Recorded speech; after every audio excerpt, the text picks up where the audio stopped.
Good evening, ladies and gentlemen. We are joined by the head coach of the USMNT national team, Gregg Berhalter. We'll begin with Paul Tenorio from The Athletic. Thanks, Michael, and thanks, Greg. I wonder just, Greg, your overall takeaway from the game, but especially defensively in the second half. It seemed Switzerland were able to create some high-quality scoring chances, and where did you think maybe things broke down that allowed them to get the type of space that they were getting, especially kind of, it seemed like in the middle of the field, just from a first watch? Yeah, so we definitely lost compactness in the second half. It became difficult to press. They changed their shape to a 5-3-2, having a central midfield behind our pressing forward.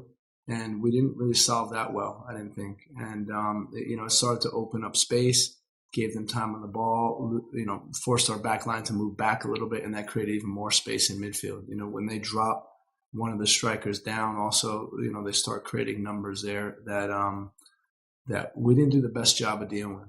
I think really happy with the effort of the guys and the will to keep going and keep pressing and keep trying to impose our game on them. But, at the end of the day, in the second half, I think we came up a little short. Again, if you'd like to ask a question, you can virtually raise your hand. Next will be Michele Giannone from Univision. Thank you, Michael. Hi, Coach. How are you? You've talked about this in the past, and we already saw again today how devastating is Jorginho on the attacking front. Have you ever given more thought, and maybe we could see the Nations League, a change of formation with 3 center backs in the back? Thank you. To give Jorginho more freedom. Yeah. No, I think, I don't, in my opinion, defensive transition wasn't too big of an issue. He had enough freedom to go forward and enough freedom to attack. And, you see some of the great things he did, especially in the first half. He had a really good chance. Goalie made a good save. But, overall, I think, he was put in position to be aggressive attacking wise. And I think the rest of the group did a good job in defensive transition, maybe 1 or 2 times that we got caught out. Other than that, particularly in the first half, we were excellent in that area. We have played with 3 in the back. We've done that before. So, and, I wouldn't rule it out, us ever playing like that again. We probably will. Next will be Ryan Talmadge from Goal.com. Hey, Greg, obviously, like you said, the second half, there were moments there where you guys kind of struggled to figure out the game. But early on, it seemed like you guys were kind of finding those moments where you were figuring out the game. Aside from the negative stuff that you've talked about a little bit here, what do you see in that first half that might have been a little bit positive, and what are some of the things you learned that are maybe more on the positive aspect there? Yeah, I wouldn't even say, Ryan, a little bit positive. It was very positive. To go away and just have the attitude of how we want to play and the positioning and the intention to be very aggressive, very high pressing, pinning them in, dealing well with balls that came out. That's what, I envision this group being able to do. I think over the course of 90 minutes, as you said, we lost a bit of that power to be able to do it. But, overall, I think the guys did a great job. And the game plan was there. We were able to move the ball, create goal-scoring opportunities, and really put them in a bunch of trouble. So, to me, it's positive. I don't love the result. I think we could have gotten a tie out of this game. Perhaps if finishing was a little bit better, even get a win. But the guys did a great effort, and it's a great measuring stick. This is a team that has been playing together for a really long time. It's the same group that Switzerland has for the last 4 years, 5 years. So it's a mature group. It's older group than us, and our guys, can look at that as what this team could be in the future. Next will be Ines Galarcep from SBI Soccer. Greg, obviously the Swiss are a veteran team, and it seemed like they gave you too much to work with defensively in the first half, and your team showed some patience with the ball. How do you kind of walk that line between patience in possession and also wanting guys to be willing to kind of take people on? I feel like we saw less of that in this game. And as far as Josh Sargent goes, he obviously coming off a bit of a difficult season, and the pressure is going to definitely be on him to start producing given the competition at striker. How do you feel like about where he is right now? Yeah, so to answer the first question, so there was the balance that you're talking about. I think when we win the ball high up in their end, like we did a number of times, that's where we absolutely have to attack right away and look for our goal scoring opportunities. I think then the patience to keep the ball moving and wait for an opening and wait for an opportunity is what mature teams can do. And I think we did that a little bit in the first half. We did, and then it's that final movement. The talk at halftime was, okay, runs behind the back line. We get it in good positions. Now we need guys trying to penetrate their back line.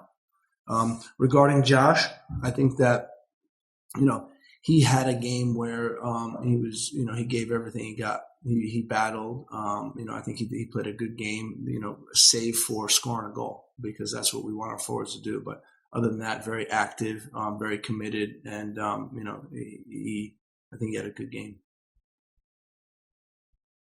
Next, I'll go to Brian Strauss from SI.com. Thanks, Michael. Hey, Greg.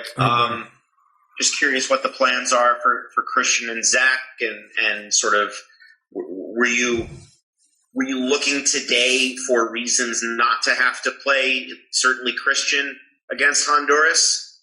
Did you find what you were looking for, or do you think, based on the importance of the tournament that we talked about, that this is something you've got to think about, sort of putting him right back in the lineup on Thursday once he gets settled in Denver?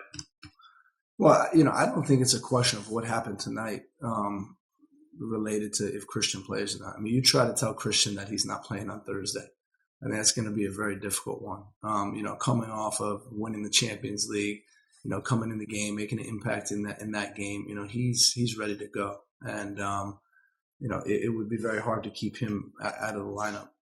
But having said that, pleased with the work of the guys. I think they did a good job. Both Gio and Brendan.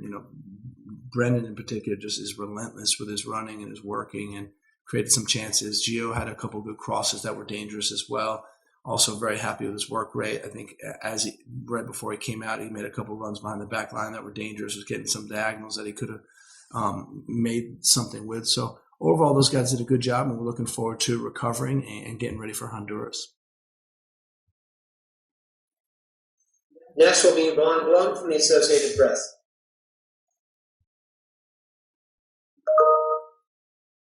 Hey, Greg, just wanted to check with Tyler not dressing today, what is his availability for the Nations League games? We're gonna get updated by the medical staff tomorrow when we fly over.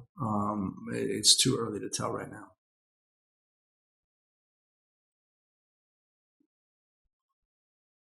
Next will be Sanjay from the Youngster Drummer.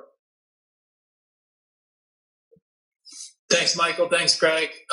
Greg, earlier in the week you talked about wanting to see Jackson get tested, so just curious on your thoughts about him tonight, as well as Mark McKenzie at right center back.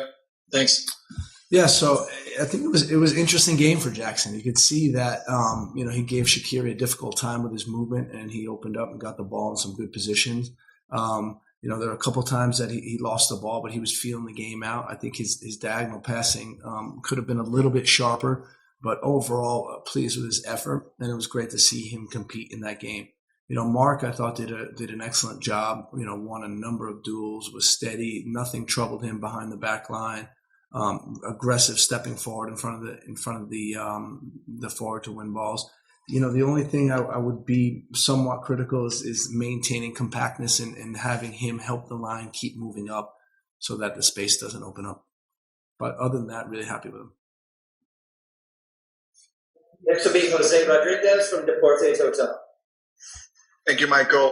Coach, I wanted to ask you a little bit about the collective effort today. We talked a lot about, how this generation is so talented for the U.S. And I wanted to know how far away are you from the 100% of what you want to see from this team collectively? Thank you.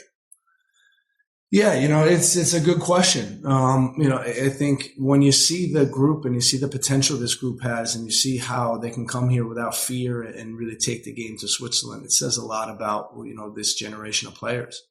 And, it's exciting. I think, part of my job as a coach is to find the balance between high pressing and stability. And, we didn't always have that today. And and I'll take responsibility for that. But other than that, these guys are ready to go, ready to play. And, it's a really good group. Next will be Sam Stechel from The Athletic. What did you think of Aronson tonight? Obviously, he's grown a lot over the last 6 months. You've talked about him in the pregame.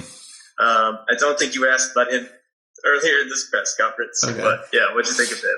I mean, Brendan has grown so much, and he's still growing. But, just extremely quick player. How many times he get fouled in the first half? He's given them a lot of problems, creating some chances, running behind the back line. I think a really bright player and a big competitor. I mean, he competes when he's out there. Really good capacity to run and to press. And, for us, it was great to see him out there. He's a player that's going to be able to help this team for a long time. Next would be Brian Sciaretta from American Soccer Now. Thank you, Greg. Sebastian Lletget, he seems to score a lot for you right now. He's in a good run of form with this team. Discuss what you thought of him tonight and overall how he's kind of growing into a role into this team to be a real consistent producer. Yeah, he scored a goal. He had a number of shots that were good looks. That normally he puts on frame. Maybe he can get another one.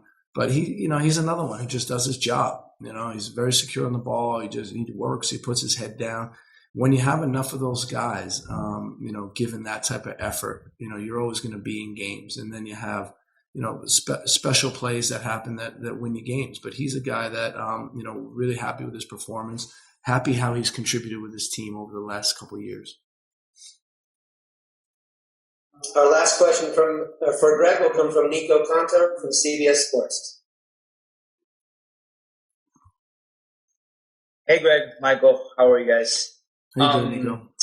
You said that these guys are ready to go, and I think everybody's eager to kind of play in a stadium with fans, with a lot of fans. I know that you work this team, obviously. Nico, we had 100 fans today, man. We had 100 fans here. I hope we get more on Thursday.